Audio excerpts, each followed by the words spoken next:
All right, I'm here with Natarsha McQueen. What's up, people? Let's give people a few seconds. Mm-hmm. Never want to. Manicure. Oh, thank you. You know, manicure. Yes, Hey, we got people. Mm-hmm. So yeah, I'm here with Natarsha McQueen. As we round up Breast Cancer Awareness Month, I wanted to have her come and visit me and talk about her experience as a breast cancer survivor. You want to just introduce yourself a little bit? All right, I will absolutely do that. Hello, my people. My name is Natarsha. Natarsha McQueen, as Margie Mart said. I'm a Bed-Stuy girl, born and raised in Brooklyn. She said I'm a breast cancer survivor. Tomorrow is actually my 12-year cancer anniversary. Woo! What? Yes! Awesome. Yes, I'm a stage 1 breast cancer survivor, but grade 3, which was very aggressive. And I am super happy and just blessed to be here to share my story with you.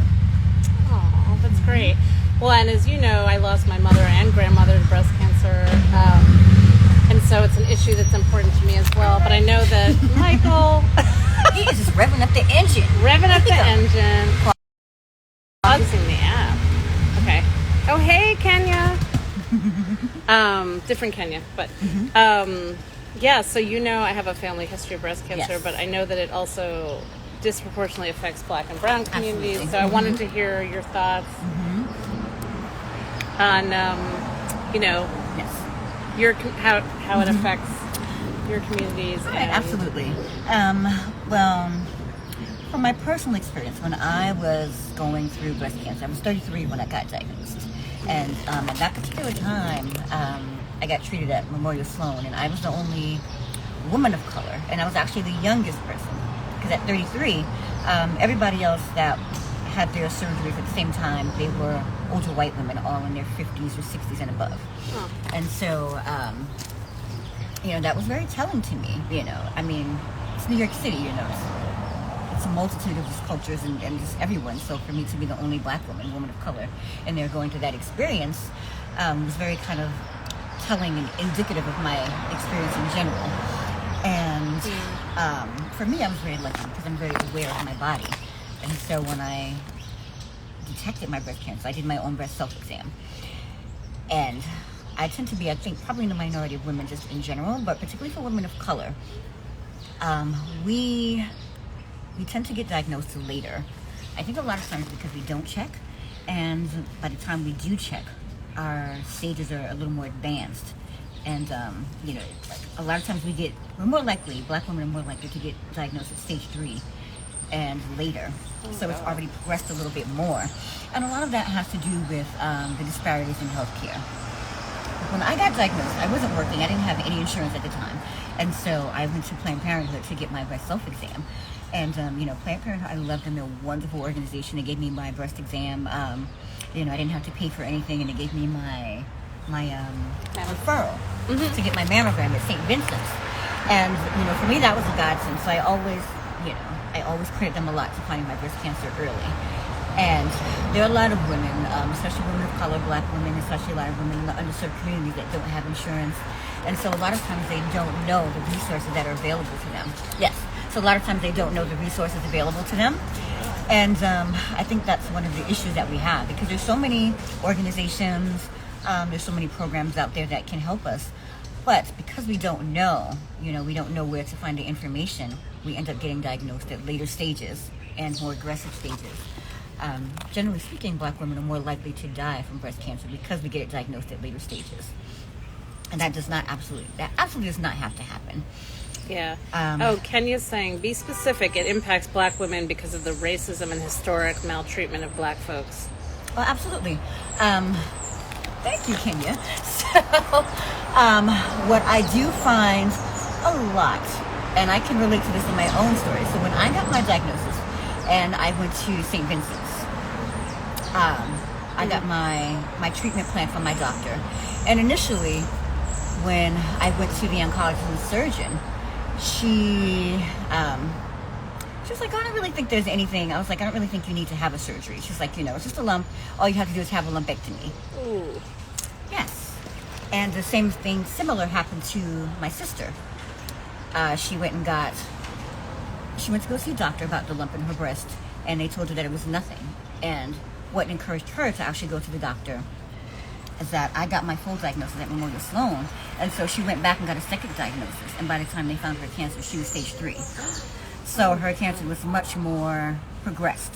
And so a lot of times when we go to the doctor, we are dismissed from, thinking that something's wrong with us. So you get checked out. And this is a lot of different health things. We go in and we say there's something wrong, and the doctor will be like, there's nothing wrong with us. And so that causes a lot of women to get diagnosed at later stages because we're just being dismissed. And everybody knows when there's something wrong with their body. So if I come in and tell you that there's something wrong, you want someone to listen to you.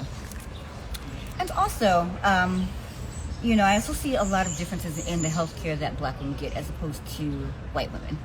And I can even see things like that on my bill. So I can say, when I say my bill, my medical bill. So when I got a lot of my treatment done, I can look at something. Then I had really, at that point, by the time my treatment was active, I had better health insurance.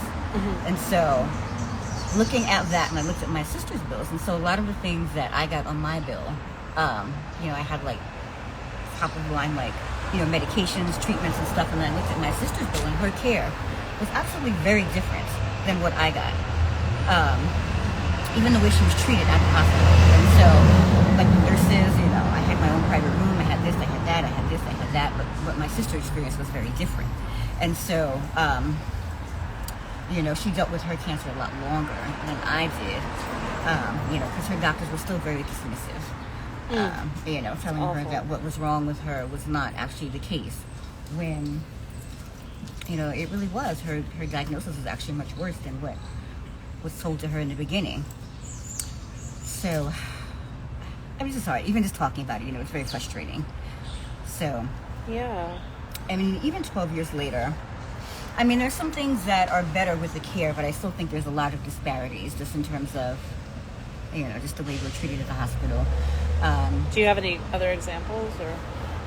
So, to Kenya's point in terms of just, like the racism in the system and like with healthcare, like say for instance the Affordable Care Act, that is very helpful to a lot of people that are unable to access more care.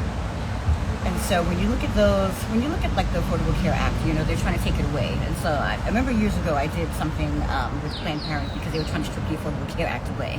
And you remember it was something I did like with the New York Times when we talked about that. And the video, yeah. Yeah, and for me, when I got diagnosed, that's when the Affordable Care Act was really enacted. And if it had not been for that, my prognosis definitely would have been a lot different. And it's very important for women and now to have that Affordable Care Act, and especially with this upcoming election, they're trying to strip it away for the people that need it the most. Yes, that's right. Kenya also said, "Blessings, Queen. You beat the odds, and are you happy to help in the community? Are you happy?" Wait, it's hard to read. I don't know what she said. Anyway, Kenya's awesome. She's been helping us with the project a little bit, giving us feedback. Hey, Kenya girl! Not the Kenya you met on my birthday, a different Kenya. But anyway. Yes. So now I also find it interesting. I hope you don't mind if I switch gears to anything. because you're my personal trainer, yes, and that's how I know you. I'll just be full disclosure on that.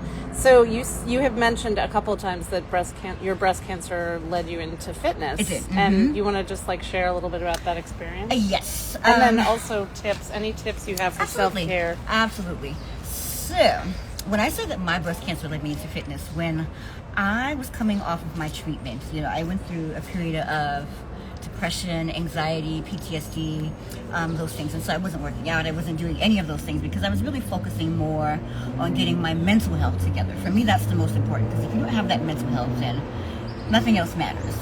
And so I joined the gym because I really wanted to get a sense of confidence back. Because when you're going through, why is he driving with that car like that? I don't know. I'm sorry, y'all. It's a little distracting back here. But anyway, when after I went through my treatment, there was a period of time where I didn't feel confident in my body.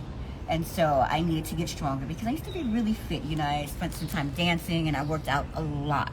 And so I wanted to come back to that semblance of myself, because when you go through cancer, it really kind of it really takes your sense of who you are away, because you lose your breast, you lose a part of you that historically, although it doesn't make sense, it historically kind of helps define you as a woman. And it makes you really, really reevaluate like who you are.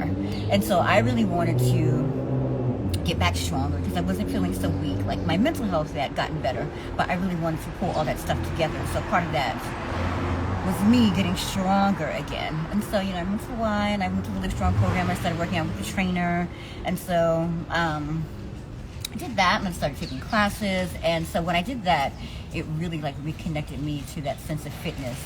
And it led me into a career fitness because I really wanted to be that person to help people really gain themselves, like, just regain themselves and their sense of self, and feel better about who they are, and just really improve the quality of people's lives. Not just physically, but mentally. That's wonderful. Yeah. Yeah, and I think so in terms of tips for women in terms of, and prevention and self-care, are there any, I know some of them are obvious, but any that you would like to share, and also organizations that people can check out? Yes. Yeah. So in terms of prevention, I always say this: be aware of your body. Because I always find when I speak to women, especially when I do speaking engagements, a lot of times one of the things they say is that they're scared to know what's happening with their body. And that's the one thing you don't want to do. Like, you want to know what's going on with your body. Like, here's me, I touch myself, I look at things, I look at everything that's on my body, whether it's going in, coming out, I look at it. And that's important, you really need to know. Not to be, but you need to know what's coming in and out of your body. So be aware of your body. But in terms of prevention, that's number one. Number two, I did my breast self-exam, and that made all the difference in the world. Because you found your own lumps, I did. I found my own lump. I found 2 lumps. And, I'll be the first to say I was really scared when I found those lumps. And so there was a little bit of procrastination before I went to the doctor, but I knew that something was wrong. So that is very important. And also be your own advocate. Because when you go to that doctor, they're going to tell you something is not wrong, or they're going to downplay it and tell you that it's not as serious as it is. But if there's a test that you want to have, that is your right to go into your doctor and say, this is what I want to do. They can't tell you no. They absolutely cannot tell you no. Whether you have insurance or not, they should be able to go in there and do the test that you're asking for, because that makes all the difference in the world. Yeah. Oh, that's wonderful. That's wonderful. And I think you shared a couple of groups. Yes. Which we'll tag, we'll put in the post. But. Yes. So one of the organizations that I always a big proponent of and I've done work with is the Young Survival Coalition. It's an organization for women 45 and under who have been affected by breast cancer. And also the Sisters Network, that's specifically for women of color, Black women who have been affected by cancer. Awesome. Okay. Yes. That sounds like a great group. Are Very, they national or are they? They have, they have national chapters. Okay. Awesome. Awesome. Yeah, and I know there's a few other organizations, Share, Breast Cancer Research Foundation. Yeah.